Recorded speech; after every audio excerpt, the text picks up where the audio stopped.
10 дугаар бүлэг. Хүний сүнс хаанаас ирдэг вэ? Сүнсний асуудлыг судлах тухайд бид эдгээр 3 асуултанд хариулах ёстой. 1-дүгээрт бидний сүнс хаанаас ирсэн бэ? 2-дугаарт бидний сүнс ямар учраас махан бие өмсөд энэ нүгэлт дэлхийд амьдарч байгаа вэ? 3-дугаарт бидний сүнс энэ дэлхийг орхиод хаашаа явах вэ? Энэ 3 асуулт нь хүн төрлөختний хүсэл найдварын төлөө зайлшгүй мэдэх ёстой чухал асуудал юм. Бид хаанаас ирснээ мэдэхгүйгээр хаашаа явахаа мэдэж чадах болов уу? Одоо уг 3 асуултын хариуг тодорхой өгсөн. Есүсийн үгийг болон мянган жил иш үзүүлэгчдийн амаар яригдж ирсэн бүтээгчийн хүн гүнзгий үннийг анхааран харцгаая. Соломон ийн хэлсэн байдаг. Номлогчийн үгс 1:5.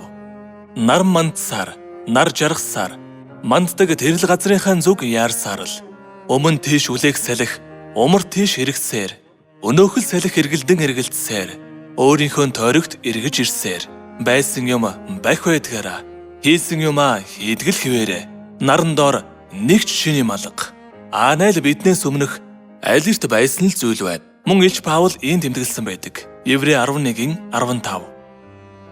Үнэн дээр хэрв тэд гарч явсан нутгаа санаж байсан бол тэдэнд буцах боломж байх байсан. Хинч бай гарч явсан нутгаа санахгүй бол буцаж явах боломж байхгүйг энэ ишлэлд тэд гарч явсан нутгаа санаж байсан бол тэдэнд буцах боломж байх байсан хэмээсэн байна. Хүний сүнс ирдэг бас явдаг газар байгаа нь гарцаагүй.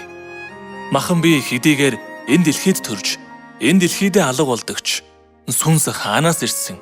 Тэр газар руугаа явах нь зайлшгүй. Тиймээс Библиэд гардаг итгэлийн өвөг дээдэс энэ дэлхийд амьдарч байгаагаа төрхөн зуурын аянчны амьдрал хэмээсэн байдаг. Израилийн өвөг Яаковаас Египтийн хаан Фараон насыг нь асуухад тэрээр ийн хариулжээ. Эхлэл 47:8.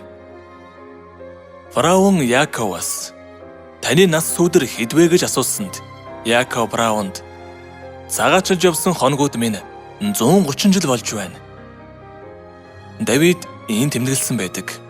Дуулал 119:54. Миний аян завын өргөөнд таны зарилгууд миний дуу юм. Илч Паул гэрчлэхдээ итгэлийн бүх өвөг дээдэс гарч явсан их нутгаа санаж байсныг ийм тэмдэглэжээ. Еврей 11:13. Өөрсдийгөө дэлхийд гадныхан ба төр суурьшигчд гэдгийг хүлээн зөвшөөрч итгэл дотроо нас барсан билээ. Учир нь тийм ярьдаг нь их нутаг хайж бууга тодорхой харуулдаг. Итгэлийн бүх өвөг дээдсийн айлтсан дээрх үгс нь энэ ертөнцийн бүх хүн өмнөх ертөнц буюу Тэнгэрээс энэ ертөнцөд төр зур ирсэн гадныхан ба төр суурьшигчд гэдгийг хэлж өгч байна.